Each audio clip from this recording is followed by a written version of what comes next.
महाराष्ट्र में पिक्चर अभी बाकी है। जहां परिणाम को आए 6 दिन बीत चुके हैं, लेकिन प्रचंड जीत के बावजूद मुख्यमंत्री का ऐलान अब तक नहीं हुआ। कल अमित शाह के साथ महायुति के तीनों प्रमुखों की दिल्ली में बैठक हुई, लेकिन आज महाराष्ट्र में फिर खेल बिगड़ता हुआ नजर आने लगा। आइए हम आपको बताते हैं कि महाराष्ट्र में सीएम को लेकर क्या खिचड़ी पक रही है। आज अचानक खबर आई कि एकनाथ शिंदे अपने गांव सतारा जा रहे हैं, जिसके लिए वो वहां से रवाना भी हो चुके हैं। सूत्रों की बात माने तो कल एकनाथ शिंदे वापस आ जाएंगे, लेकिन एकनाथ शिंदे के अचानक जाने से राजनीतिक हलचल काफी तेज हो गई है। आज विभाग और मंत्रालयों को लेकर महत्वपूर्ण बैठक होनी थी, लेकिन एकनाथ शिंदे के जाने से यह बैठक टल गई है। मतलब ये विभाग और मंत्रालय अभी नहीं बटे हैं। इस बैठक में महायुति के तीनों प्रमुखों को शामिल होना था, जिसमें आगे की रणनीति को लेकर मंथन होना था, लेकिन एकनाथ शिंदे चले गए तो बैठक टल गई। अब कल बैठक से खबर आ रही थी कि 2 दिसंबर को महाराष्ट्र में मुख्यमंत्री पद की शपथ होगी, लेकिन अब इस पर सस्पेंस और भी बढ़ गया है। 1 दिसंबर को बीजेपी विधायक दल की बैठक होने की बात भी सामने आ रही है। उसके बाद मुख्यमंत्री का नाम सामने आएगा। सूत्रों से जो खबर हमें मिल रही है उसके अनुसार बीजेपी के पर्यवेक्षकों की मौजूदगी में विधायक दल का नेता भी चुना जाएगा और उसके बाद तस्वीर साफ हो जाएगी कि महाराष्ट्र का मुख्यमंत्री कौन बनेगा, जिस रेस में सबसे आगे देवेंद्र फडणवीस चल रहे हैं। सूत्रों की बात अगर यह भी माने तो इस बैठक के बाद महायुति की बैठक भी होनी है, जिसमें शिंदे यानी कि एकनाथ शिंदे शामिल होंगे। अब सवाल यह है कि क्या एकनाथ शिंदे नाराज हैं? आखिर वो आज की बेहद महत्वपूर्ण मीटिंग छोड़कर अपने गांव क्यों चले गए? शिंदे गुट के नेता उदय सावंत ने नाराजगी की खबरों को गलत बताया है। वहीं ये साफ कर दिया है कि एकनाथ शिंदे की तबीयत ठीक नहीं है और इसीलिए वो अपने गांव गए हैं।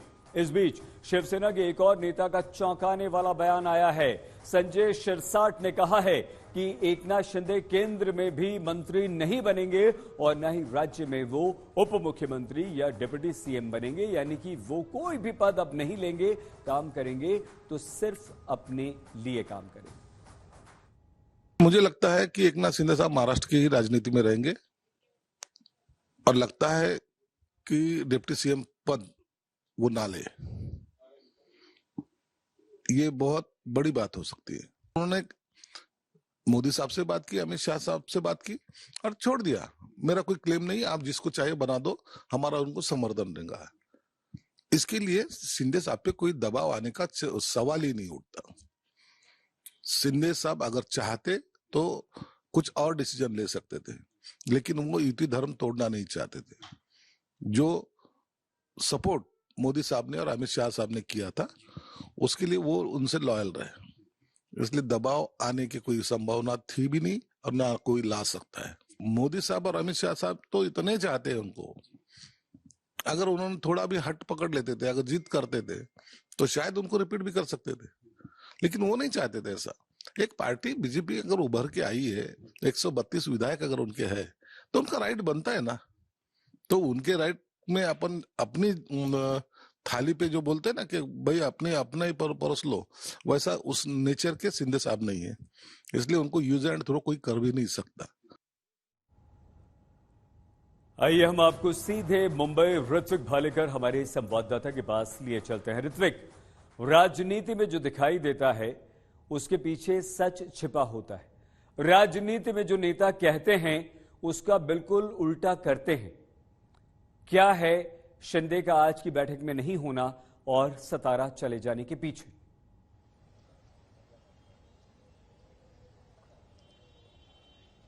जी बिल्कुल सही कहा शहीद आपने, क्योंकि राजनीति खास करके महाराष्ट्र की जैसी दिखती है वैसे है नहीं और पर्दे के पीछे इतनी सारी गतिविधियां हो रही है।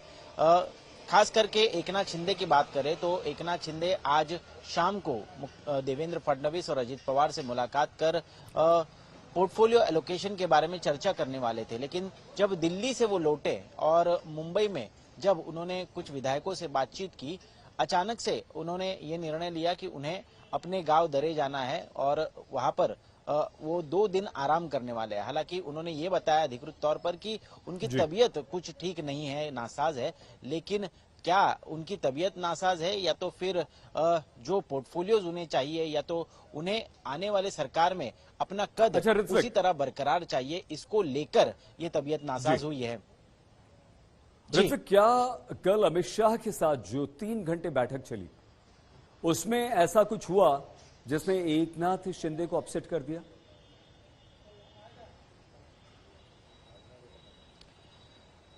जी नहीं, ऐसी तो कोई बात नहीं है, लेकिन जब एकनाथ शिंदे, देवेंद्र फडणवीस, अजित पवार इकट्ठा बैठक होने से पहले उन्होंने अमित शाह और जेपी नड्डा से आधे घंटे बात की थी और उन्होंने अपनी पार्टी की भूमिका स्पष्ट की थी। उन्होंने सारी चीजें सामने रखी थी कि कैसे उन्होंने इस चुनाव में महाराष्ट्र को जीता है और कैसे चेहरा बनकर वो महायुति का उभर कर सामने आए हैं। हालांकि ऐसा होते हुए भी मुख्यमंत्री पद पर वो दावा तो छोड़ रहे, लेकिन उसके बदले में उन्हें अच्छे हैवी वेट पोर्टफोलियोज चाहिए, ये उन्होंने अपनी मंशा साफ कर दी थी। अब वो पाने के लिए क्या उन्हें फिर से एक बार राज्य के नेता से जैसे देवेंद्र फडणवीस और अजित पवार से बातचीत करनी होगी, ये देखना बहुत ही महत्वपूर्ण है। सही, बिल्कुल ऋत्विक, बहुत धन्यवाद आपका। ऋत्विक भालेकर हमारी संवाददाता मुंबई से जानकारी दे रहे थे।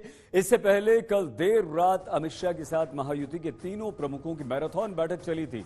उस बैठक में क्या हुआ था, आइए हम पूरी बात बता देते हैं। अमित शाह के साथ करीब 3 घंटे लंबी ये मैराथन बैठक दिल्ली में चली थी, अमित शाह के घर पर, जिसमें एकनाथ शिंदे, देवेंद्र फडणवीस, अजित पवार थे। अमित शाह ने महायुति के तीनों नेताओं से अलग अलग भी बात की थी और सूत्रों की बात माने तो बैठक में मुख्यमंत्री के चेहरे पर तो मुहर नहीं लगी, लेकिन ये संकेत दे दिया गया साफ तौर पर कि देवेंद्र फडणवीस ही अगले महाराष्ट्र के मुख्यमंत्री होंगे। ऐसा भी बताया जा रहा है कि शिंदे पहले डिप्टी सीएम के लिए नहीं मान रहे थे, लेकिन बाद में वो नर्म पड़ गए थे और वो मान गए थे। सूत्रों की बात ये भी सामने आई है, हमें ये भी सूत्रों ने बताया कि शिंदे गृह मंत्रालय अपने पास रखना चाहते हैं और बीजेपी ये मंत्रालय अपने पास रखना चाहती है, क्योंकि उप मुख्यमंत्री रहे देवेंद्र फडणवीस के पास ये गृह मंत्रालय अभी तक था। खबर ये भी आई कल की बैठक में, रात वाली बैठक में, कि दिल्ली में महायुति की एक राउंड और बैठक हो सकती है, लेकिन उसके बाद शिंदे आज की बैठक में शामिल नहीं हुए और वो सतारा चले गए। अब हालांकि शिंदे गुट के नेता किसी भी तरह की मांग, नाराजगी से साफ इनकार कर रहे हैं, वहीं उद्धव ठाकरे गुट अब शिंदे पर कटाक्ष कर रहा है। हमें सीएम के कुर्सी पे कुछ भी इंटरेस्ट नहीं है। जो नेता लोग, महायुति के नेता लोग जो डिसीजन लेंगे उनके पीछे हम खड़े हैं। इसीलिए वो सवाल ही नहीं आता सीएम पद मांगना और नहीं मांगना। महायुति के नेता लोग निर्णय लेंगे, जो महायुति के नेता लोग निर्णय लेंगे हम उसके साथ में हैं। हम उद्धव ठाकरे नहीं हैं कि जो कुर्सी के लिए साथ छोड़ेंगे। भारतीय जनता पार्टी मित्रता में विश्वास नहीं रखती। भारतीय जनता पार्टी अपने सहूलियत के हिसाब से अपने रूप और रंग बदलती है।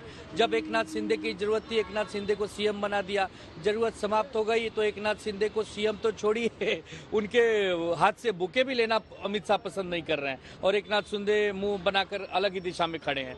तो बीजेपी आज 23 तारीख से नतीजे आए हैं और आज हम 29 तारीख को बैठे हैं और आज अभी भी अगर 6 दिन बीत गए और अभी तक मुख्यमंत्री का चेहरा फाइनल नहीं हो रहा है और बार बार ये महाराष्ट्र के नेताओं को दिल्ली के सामने जाकर झुकना पड़ रहा है, तो ये तो बड़ा ही दुर्भाग्यपूर्ण है महायुति के लिए। अब बीजेपी के नेता लगातार ये कह रहे हैं कि सरकार के गठन में कहीं कोई परेशानी, कोई अड़चन नहीं है। रामदास आठवले जैसा सहयोगी नेता लगातार देवेंद्र फडणवीस के समर्थन में खुलकर बोल रहे हैं और बीजेपी भी देवेंद्र फडणवीस के बारे में ही बात कर रही है। शिंदे ग्रुप का यूज का विषय नहीं। शिंदे ग्रुप हमारे साथ आए थे, उनको 2.5 साल मुख्यमंत्री पद मिला ही था और अभी आंकड़े ऐसे आ गई कि भाई बीजेपी की इतनी ज्यादा आंकड़े आ गई कि वहाँ बीजेपी का हाई कमांड ने जिस तरह माननीय एकनाथ शिंदे जी बोल रहे थे कि नरेंद्र मोदी साहब और अमित शाह साहब जो निर्णय लेंगे वो निर्णय उनको मंजूर होगा, उसके मुताबिक मुझे लगता है कि जिस तरह ज्यादा सीटें आई है उसी तरह देवेंद्र फडणवीस जी को मुख्यमंत्री बनाना चाहिए।